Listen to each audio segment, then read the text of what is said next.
투자가 확정되자 본격적인 공장 건설에 들어갔다. 하지만 순탄치 않았다. 첫 번째 문제는 인허가였다. 먹는 샘물 제조업 허가는 생각보다 복잡했다. 환경부, 식약처, 지자체 등 여러 기관의 승인이 필요했다. 제조시설, 제조공정 설명서, 취수정별 취수의 정량, 취수정 설비 명세서, 취수정 형성 상태. 정말 서류가 산더미네요. 박 이사님도 한숨을 쉬었다. 더 큰 문제는 가족들의 방해였다. 첫째 올케가 또다시 민원을 넣었다. 선산에 공장을 짓는다니요? 조상님들 무덤이 있는 곳인데 말이 돼요. 환경 파괴도 심각할 거고요. 둘째 오빠는 아예 법정 소송을 제기했다. 할머니의 진짜 뜻을 왜곡하고 있다며 사업 중단 가처분 신청을 냈다. 민정아, 아직 늦지 않았어. 가족들과 함께 하자. 왜 굳이 힘든 길만 가려고 하냐? 어머니도 마지막 설득을 시도하셨다. 하지만 나는 굴복하지 않았다. 변호사를 선임해 법정 투쟁을 벌였고 조상님 무덤은 더 좋은 곳으로 이장하기로 했다. 법적 문제를 해결하고 드디어 공장 건설이 시작되었다. 하지만 산속 공사는 예상보다 훨씬 어려웠다. 1000평 부지에 200평 규모의 생수 공장을 짓는 데만 7억 5천만 원이 들었다.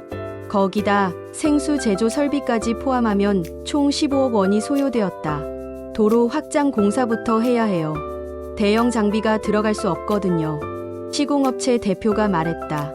전기 공사도 만만치 않네요. 산속이라 전력망 확장부터 해야 합니다. 상하수도는 어떻게 하시겠어요? 따로 정화 시설을 만들어야 할 것 같은데요.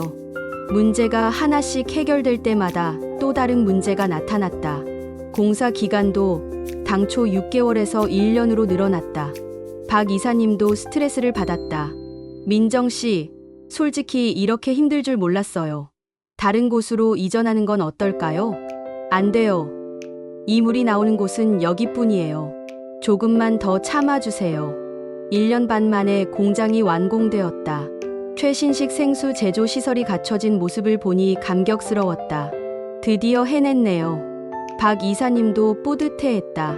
하지만 기쁨도 잠시. 시운전 과정에서 문제가 발생했다. 제조 설비에 이상이 생긴 것이다. 필터 시스템에 문제가 있어요. 물의 미네랄 성분을 제대로 보존하지 못하고 있습니다. 기술자가 보고했다. 얼마나 걸릴까요?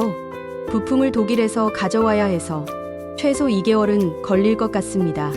엎친 데 덮친 격으로 운영 자금까지 바닥이 났다. 예상보다 공사비가 5억 원이나 더 들어갔기 때문이었다. 추가 투자가 필요합니다. 박 이사님이 심각한 표정으로 말했다. 얼마나요? 최소 5억은 더 필요할 것 같습니다. 설비 수리비와 당분간의 운영비까지 포함해서요. 또다시 막막했다. 어디서 5억을 구한다는 말인가? 그때 더 충격적인 소식이 들려왔다. 박 이사님의 회사에 문제가 생긴 것이었다. 민정 씨, 죄송한 말씀이지만 저희 회사가 다른 투자에서 큰 손실을 봤어요. 추가 투자는 어려울 것 같습니다. 그럼 어떻게 하죠? 두 가지 선택이 있어요. 첫째는 지금까지 투자한 돈을 포기하고 사업을 접는 것. 둘째는 민정 씨가 혼자서라도 자금을 구해서 계속하는 것. 혼자서요? 네. 저희는 더 이상 투자할 여력이 없어요. 대신 지금까지의 투자금은 그대로 두겠습니다. 민정 씨가 추가 자금을 구하면 사업을 계속하고 못 구하면 손절하는 거죠. 정말 절체절명의 순간이었다. 지금까지 1년 반을 투자했는데 여기서 포기할 수는 없었다. 그날 밤 선산에 올라가 우물 앞에 앉았다. 할머니의 얼굴이 떠올랐다. 할머니, 정말 막막해요. 어떻게 하면 좋을까요? 바람이 불어와 창고 쪽에서 뭔가 반짝이는 게 보였다. 가까이 가보니 창고 바닥 한쪽이 조금 들떠 있었다. 호기심에 들춰보니 밑에 뭔가 숨겨져 있었다. 낡은 천에 쌓인 작은 상자였다. 상자를 열어보니 옛날 금반지 몇 개와 편지 한 통이 들어 있었다. 민정아, 내가 이것을 찾았다면 정말 어려운 상황이겠구나. 이 금반지들은 할머니가 어려울 때를 대비해 숨겨둔 것이다. 많지는 않지만 도움이 될 것이다. 포기하지 마라. 진짜 보물은 따로 있으니까. 금반지들을 감정받으니 약 3천만 원 정도였다. 5억에는 턱없이 부족했지만 그래도 희망은 있었다. 그런데 정말 기적이 일어났다. 임상 실험 결과를 본 한 대기업 회장이 개인적으로 투자를 제안해온 것이었다. 저는 LK그룹 김 회장입니다. 제가 만성 관절염으로 고생하고 있는데 이 물이 정말 효과가 있을까요? 직접 물을 가져다 드렸더니 놀라운 일이 일어났다. 일주일 만에 20년간 고생했던 관절 통증이 현저히 줄어든 것이었다. 이건 정말 대단한 물이네요. 투자하겠습니다. 감사합니다. 그런데 얼마나? 10억 원 투자하겠습니다. 대신 지분은 30%만 요구하고 경영권은 민정 씨가 갖는 조건으로요. 정말 믿기지 않았다. 박 이사님도 깜짝 놀랐다. 이런 조건은 정말 드물어요. 김 회장님이 얼마나 이 물을 신뢰하는지 알 수 있네요. 추가 자금 확보로 공장은 정상 가동되기 시작했다. 그리고 첫 제품이 드디어 나왔다. 할머니의 선물이라는 브랜드명으로 출시한 생수는 처음에는 서울대 병원과 협력해서 환자들에게만 시범 공급했다. 의학적 효능이 입증된 만큼 의료용으로 시작한 것이었다. 하지만 환자들과 의료진들 사이에서 입소문이 빠르게 퍼지기 시작했다. 만성위염으로 고생하던 한 고객이 이 물을 마시고 증상이 호전됐다며 SNS에 후기를 올렸다. 이 물을 마신 후 30년 된 위염이 완전히 사라졌어요. 정말 신기해요. 아토피로 고생하던 아이를 둔 엄마도 증언했다. 우리 아이 피부가 며칠 만에 완전히 좋아졌어요. 10년간 병원을 다녀도 안 나았는데 정말 기적 같아요. 류머티즘으로 고생하던 할머니는 관절 통증이 사라졌다며 감사 편지를 보내왔다.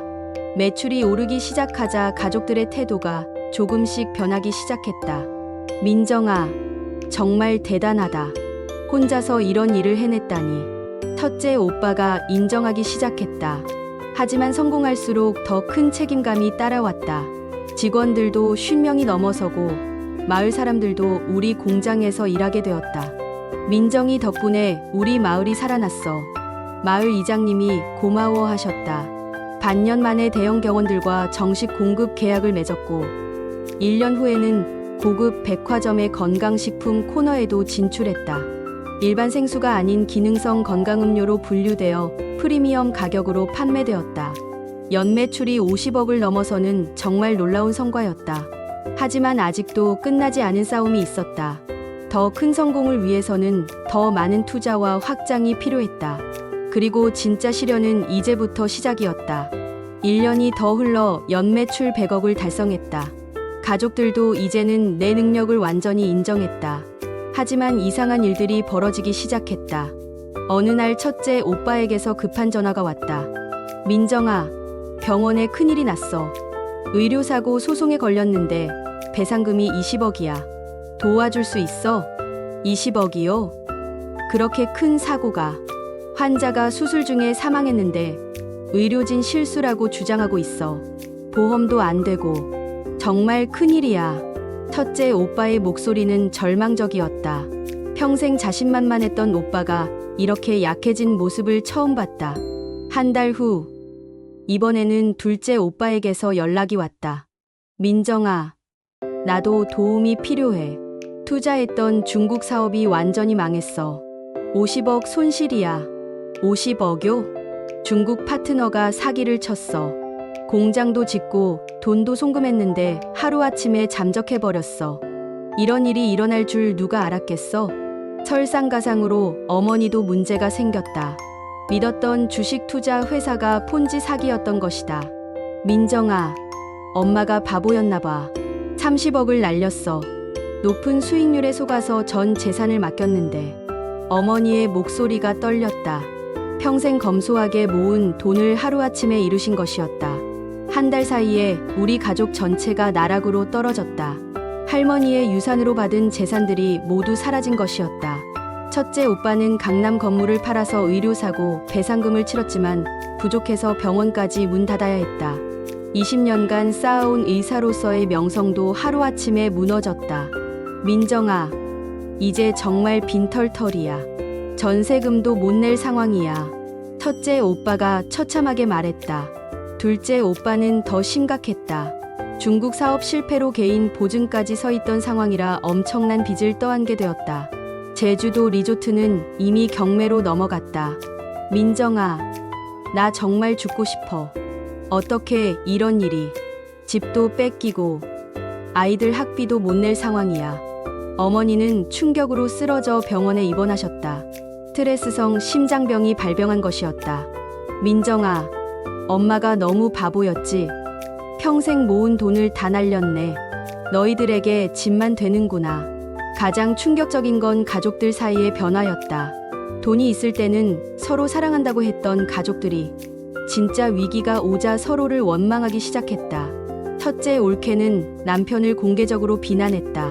당신이 의사라고 자만해서 이런 일이 생긴 거예요. 수술할 때 좀 더 조심했으면 됐을 텐데. 이제 우리 아이들은 어떻게 살라고 그래요?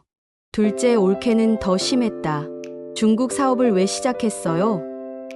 내가 그때 말렸잖아요. 이제 빚만 남았네요. 아이들 얼굴을 어떻게 보겠어요? 이혼하자고요. 진짜 이혼 서류까지 내밀었다. 돈이 있을 때는 금슬 좋은 부부였는데 빚만 남자 서로를 버리는 것이었다. 더 끔찍한 건 아이들의 반응이었다. 첫째 오빠 아들은 아버지를 원망했다. 아빠 때문에 우리 집이 망했어. 친구들이 다 알아서 학교 다니기도 부끄러워. 둘째 오빠 딸도 마찬가지였다. 아빠가 욕심 부리지 않았으면 이런 일 없었을 텐데. 이제 대학교도 못 가겠네. 나는 가족들을 도와주고 싶었다. 우리 회사가 연매출 200억을 넘어섰고 충분히 도와줄 여력이 있었다. 오빠, 제가 도와드릴게요. 돈 걱정하지 마세요.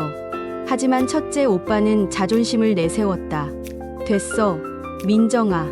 오빠로서 자존심이 있지. 오빠, 가족인데 뭘 그렇게. 아니야. 내가 의사였는데 동생한테 구걸할 수는 없어. 둘째 오빠는 아예 연락을 끊어버렸다. 전화도 받지 않고 문자도 답장하지 않았다. 나중에 알고 보니 가족들에게 민폐 끼치기 싫다며 어디론가 잠적해버린 것이었다. 6개월이 지나자 상황은 더욱 심각해졌다. 첫째 올케는 아이들을 데리고 친정으로 돌아가 버렸다. 당신 혼자 알아서 하세요. 저는 아이들 키우기도 바빠요. 민정이가 도와준다는데 왜 자존심만 내세우는지 모르겠어요. 첫째 오빠는 혼자 남겨져서 일용직 일을 전전했다. 평생 의사로 존경받던 사람이 건설 현장에서 막노동을 하는 신세가 된 것이었다. 둘째 올케도 별거를 선택했다. 이혼은 안 하겠지만 같이 살 수는 없어요. 빚쟁이들 피해서 아이들과 따로 살겠어요. 둘째 오빠는 빚에 쫓겨 모텔을 전전했다. 하루하루 연명하기도 어려운 상황이었다. 어머니는 병원비를 못 내서 퇴원한 후 혼자 원룸에서 지내고 계셨다. 심장병 약값도 부담스러워 하셨다.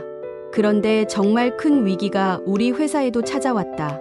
2년 연속 성장하던 회사에 갑작스럽게 문제가 생긴 것이었다. 경쟁사에서 우리 물의 효능에 대해 허위 광고라며 고발한 것이었다. 시약처에서 조사에 나섰고 판매 중단 명령까지 내려졌다. 민정 씨, 이건 정말 심각한 문제예요. 김 회장님도 당황했다. 경쟁사에서 우리를 견제하는 것 같습니다. 시장 점유율이 높아지니까 위협을 느끼는 거죠. 더 큰 문제는 언론의 공격이었다. 어떤 기자가 기적의 물은 사기다라는 제목으로 기사를 썼다. 의학적 근거가 부족한 과대 광고로 소비자를 현혹하고 있다. 젊은 여성 CEO의 허영심이 빚어낸 사기극. 악성 댓글들이 쏟아졌다. 하루아침에 나는 사기꾼이 되어버렸다. 식약처 조사 결과 우리 제품에는 문제가 없었다. 하지만 이미 여론은 돌이킬 수 없었다. 주요 유통업체들이 계약을 해지하기 시작했다. 죄송합니다. 본사 방침으로 당분간 판매를 중단하겠습니다. 소비자 민원이 너무 많아서요. 매장에서 빼겠습니다. 한 달 만에 매출이 90% 급감했다. 직원들도 하나둘 그만두기 시작했다. 사장님, 죄송하지만 다른 회사로 이직하겠습니다. 앞으로가 불안해서요. 저도 그만두겠습니다. 집에서 이 회사 다닌다고 말하기 부끄러워요. 김 회장님마저 손을 뗀다고 했다. 민정 씨, 정말 죄송합니다. 이 상황에서는 더 투자하기 어려울 것 같아요. 우리 그룹 이미지에도 영향을 줄 수 있거든요. 기존 재고도 모두 회수 명령이 떨어졌다. 병원과 백화점에서 일시에 판매 중단되면서 수십억 원의 손실이 났다. 사장님, 이제 정말 끝인 것 같습니다. 회사 문 닫아야 할 것 같아요. 마지막 남은 직원이 말했다. 결국 나는 정말 혼자가 되었다. 파트너들은 모두 떠났고 직원들도 거의 없었다. 공장은 멈춰섰고 매일 쌓여가는 빚만 늘어났다. 정말 끝인가? 선산의 우물 앞에 앉아서 중얼거렸다. 그때 가족들이 찾아왔다. 하지만 이번에는 나를 위로하러 온 것이었다. 민정아, 괜찮아. 우리가 있잖아. 첫째 오빠가 내 어깨를 두드렸다. 오빠는 이미 망했잖아요. 저도 이제 똑같이 망하는 거예요. 그래도 가족이잖아. 함께 망하면 어때? 둘째 오빠도 말했다. 민정아, 내가 망했을 때 너는 혼자서라도 나를 찾아줬잖아. 이번에는 우리가 너를 도와줄 차례야. 오빠들이 뭘 도와줘요? 다들 빈털터리인데. 어머니가 내 손을 잡으셨다. 민정아, 돈은 없어도 우리에게는 사랑이 있잖아. 그게 가장 큰 재산이야.